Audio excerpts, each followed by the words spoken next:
Today, we'll be adding a hand-forged steel balustrade to this timber frame stairway and balcony. We will also delve into the process of forging balusters at a blacksmith shop and the assembly of steel railings to show how these industrial metal creations can elegantly transform your home. We'll examine the staircase plans, materials, metal forging techniques, and the assembly process to transform this staircase into a breathtaking piece of industrial art. Let's have Larry explain his project. So the project we're working on now is the balustrade, the railing system for the stairway and the balcony overhead and all that stuff. So come on in, take a look. So what we're going to do here is we'll have a top rail and a bottom rail, and I'll show you that structure in a bit. It's going to be out of steel. A couple of posts on each side, and a bunch of balusters in between that you'll see that we're forging. So the system will come up here, left and right. There'll be horizontal rails around here, and then again we'll go up with the two rails on each side, and then the railing with two posts on the top. There'll be posts here, all matching, and then the posts will wrap around to the far side over here, and they'll all be the same system. All structural steel. It'll be way heavy duty, have a nice bold look to it, kind of an industrial look to it. Railing system is going to match our hood. So this hood is raw steel, not painted. We patinaed it, so it's got some color to it, but kind of a more commercial color to it than a painted look to it. And we kind of like that theme. So here's the rail. Here's kind of the design of the rails. I had to design all these things going up the stairs. So there's going to be a post at the bottom, and then a top rail and the bottom rail, and then all the balusters in between. And then up at the top, there'll be a post, either the steel one or there might be a wood column, but either way, I would bolt into something on the top. So I designed all these guys separately. There's 10 different components to that whole balustrade. Some of them are just horizontal, just railing at the top, and some of them are for the stairs that are on a slant, so they'll be slightly different. So I got to make sure all these numbers are just right, because I didn't want to go weld this in place inside the house, since we already have a finished floor, and I wouldn't want hot embers flying down onto the floor. And it'd be a lot easier to weld this in place, but instead I'm doing it by really accurate dimensions and getting it in CAD and getting that right. So here's an example of a post, a finished post. I went ahead and finished them all. So we have the angle iron on the corner and around just a regular 4x4 square tubing. For the angle iron, all this is just kind of for looks, and then the rivets are just for looks. And all I've done is I've taken rivets and just welded them on the corners. You can see right here that this is a rivet I start with, and I just huck this inside of a vise, and I cut the stem off, and then all I'm left with this little piece of mushroom here. And then I put this in the hole like that, and then I weld it from the backside. And then, so these are all just welded on from the backside, and they're just decorative only. Kind of look nice. I guess I must let the secret out of the bag. And then I tack weld them on the top and the bottom, so they're on here and won't move. This top cap is just something off the shelf, cast iron that I ordered online, and then tack welded it at the same time, so it's all one piece. So that's all that is a 4x4 square tubing. I pre-sanded the tubing and pre-sanded the angle iron in the corners. If you look close, you can see that there's scale on the angle iron that from when it was manufactured. And when we put patina on that, the black colored patina, that's going to kind of pop out and give it like a real industrial look to it. So I didn't want to just sand it off and just make it smooth, because that would be kind of plain, and we might as well just paint it at that point. This scale gives it a lot of character, and we'll give it that industrial look.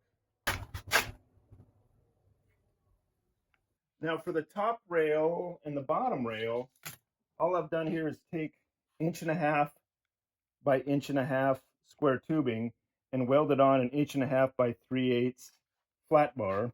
So that's all it is. Now, you may look at this and say, geez, that's way overkill.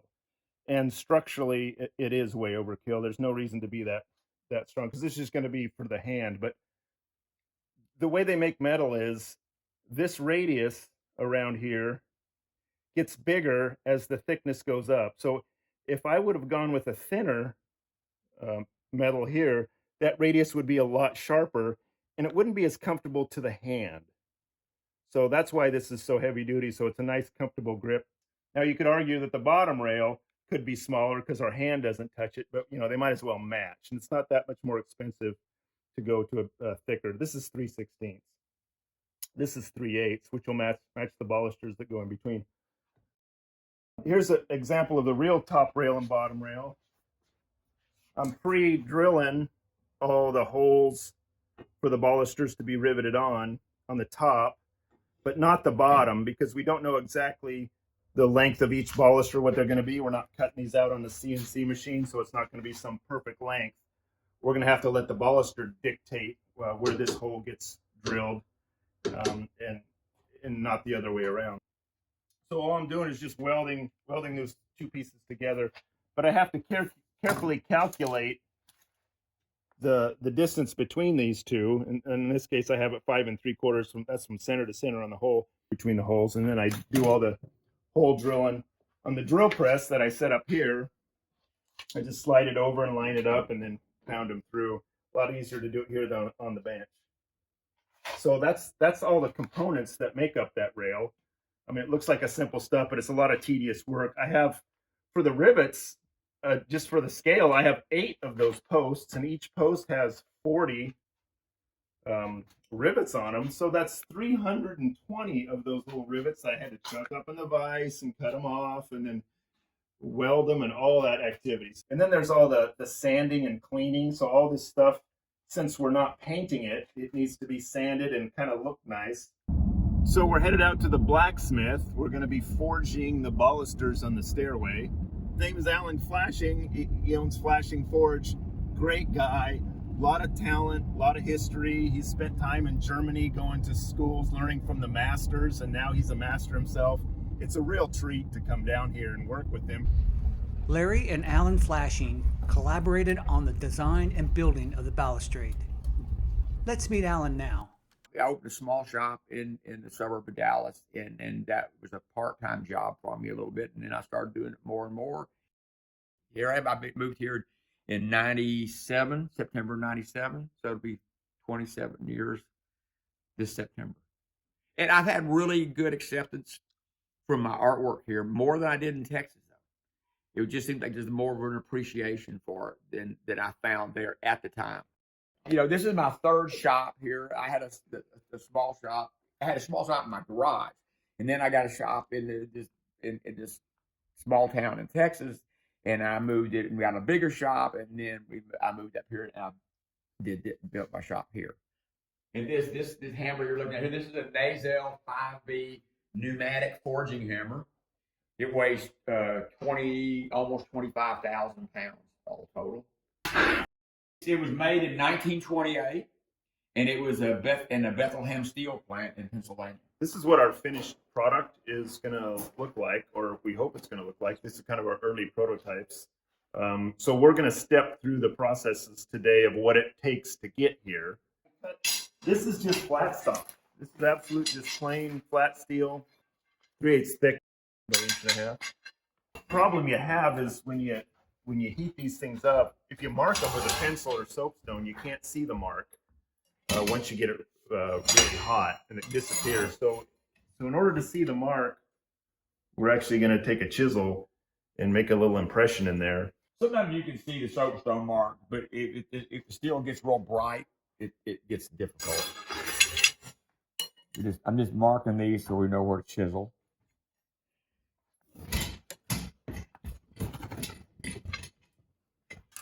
Just gonna chisel a mark in there.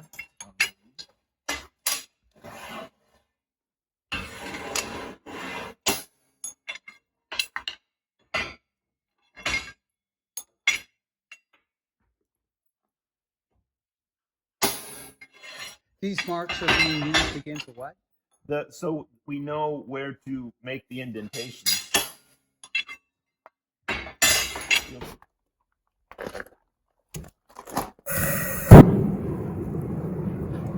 First, we light the gas forge to heat the metal.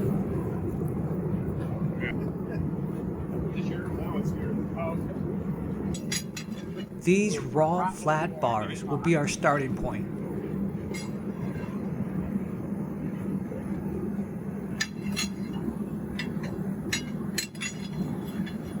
And we take this block here and we set it down here to keep these from getting Once they glow orange, they'll be ready to mark the divot design location using the anvil. So this is what the ends look like right now, and they're going to look like this after we go through this whole process. Yeah. This is only the intermediate phase. We're going to end up taking that shape and feeding it down to that shape from that power hammer over there. Put that taper on it. It actually makes this whole thing grow. As you squeeze this, it just kind of makes it stretch out because all the metal is kind of pushing its way this way, and it actually makes it grow about an inch and a half. Come out of here. Here, Alan positions the heated flat bar on the chiseled mark. That is right.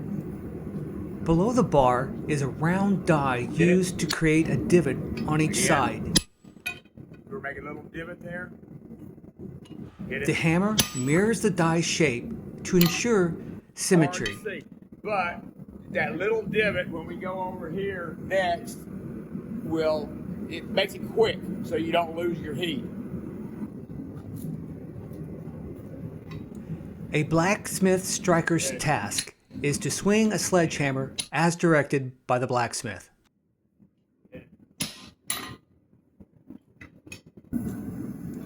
Alan then takes the baluster to the fly press to add the final design features on the top and bottom.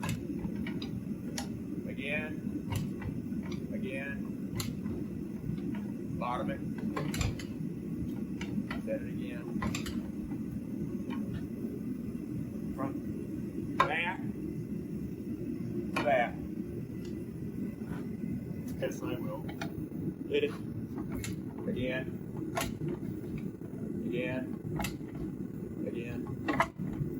Set it. We flip it over back and forth each time we hit it to maintain an even indentation. And if you did it from one side only, it would do it, but it might be lopsided. So The real steal in this whole process is right there.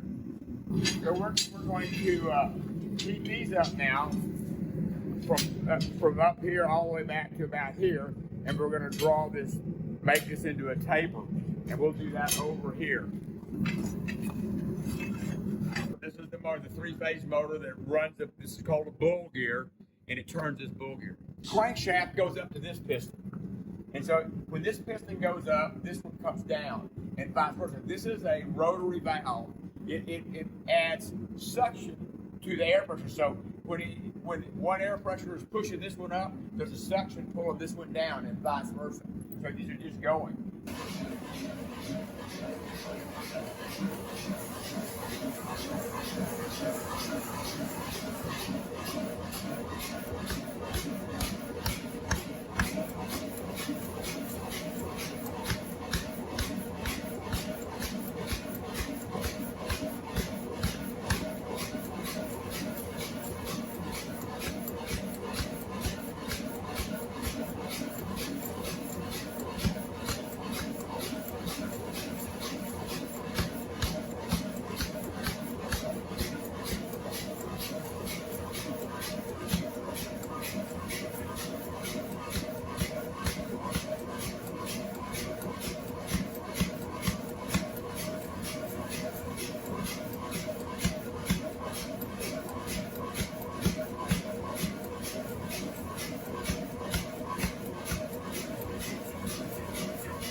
In this video, the initial prototypes were crafted using parallel jaws on the power hammer, making it difficult to achieve a smooth taper on the baluster. To streamline the process, Alan designed taper jaws that align perfectly with the baluster. Notice the angled jaws match the angle of the baluster. This is bulged a little bit here, and we want it to be flat. We want it to sit up tight against there. And so we're going to have to grind flat spots so there's not a big gap behind there, so it's nice and tight. And then there's going to be a rivet that goes in here like this, and then we'll pound it out on the back side, and it'll flare over to have a mushroom head just like it is there. And then this will be, of course, at an angle, the same angle as the staircase on these pieces there. The railing will, of course, hang straight down, but that's the finished look we're looking for, is to be riveted on there. So here's an example of what the patina does. It's just a stain like you would put on wood. Here's a raw weld that's kind of shiny. I don't know if the camera can capture that, but it's kind of shiny and chrome looking. And you can see this one's dulled out quite a bit, and it kind of fades back into the background, which where you want it. You don't want your welds to stand out bright. And you put it on, it's kind of a chemical etching process also. You put it on there, and you leave it on there for a few minutes, and then you wash it off with water so it stops the chemical process. And the longer you leave it on, the darker it's going to get. And then when it's all said and done, this will all get clear coated so it doesn't rust in the future, and you don't get your hands all black when you touch it. Here are the plans that Larry made for the project. This page shows the high-level top view of all 10 rail sections. This is the parts list, and this is the plans for the balcony, and these are the plans for the landing, and for the angled stair rails. To optimize the utilization of steel coming in 20-foot sections, this is the cut list for the bandsaw. This is the architectural detailed design of the baluster. We hand did all of these balusters. There's 160 of them. If you look at the detail here, that was kind of our key feature, and then it's got a taper, and then it has the same feature down below. We pounded all these rivets by hand, 320 of them. We'd lay this on the bench, and then we had an inverse pocket jig that we would lay this on, and then we'd come around to the other side and pound on the other side of the rivet right there, flatten it out, and then the last pound would be a piece with a chamfer, a round piece with a chamfer, and I'd smack on that, and it would flare it over and kind of make a nice little finish on it so it looks like a factory finish. The posts, they're just 4x4 steel and put angle liner in the corner for looks. The finish, I patinaed it, which is much like staining wood. It's a chemical process that etches steel. You can still see the mill scale in here. So it's got still of a commercial or industrial look to it. And then I put 3 coats of clear on it, so when you rub your hand on it as you go up, your hand doesn't turn black. So it's all coated and nice. I made all the base plates, welded those on, bolted it in where necessary. When we're pounding these out, we make them red hot, and then the power hammer beats on this thing. It was a 500-pound power hammer, and it when you beat on it, it stretches it out and makes this longer on each side. So I had to bring all of these balusters home and take out about 1.5 inch section, bring them to a precise distance between hole to hole, because we wanted a nice straight line on these things. So when you look down it looks, like they're all in line. So there's no way to control that with a 500-pound hammer beating on it. So I had to re-weld them all here. We re-weld and grind. Can't hardly even tell that I had to do that. And then reheat these and get them red hot so you get the scale back so it doesn't look like you welded it. So that's just one of those tricks you have to do to make things work that added a lot of extra labor and work and steps. You go upstairs. Here's the landing. We used 1.5 inch by 3/8 flat bar. That's what we started with. Way overkill as far as structure goes, but it's really the look we were going for. That's why we went something so big. We need something hefty to match the heft of the 4-inch treads here. We didn't want them to make them look puny or anything like that. So here's the upstairs. So there's the longest railing. I think it's about 11 feet. And then these rails right here on the left and the right, the ones going down the stairs, they were the heaviest since it had a post on each side. There's a long section in the library there. Give you a look from back here, the whole project. Thank you for joining us on this video. Please like and subscribe to see more interesting videos on Tapster's Tips, where science meets curiosity.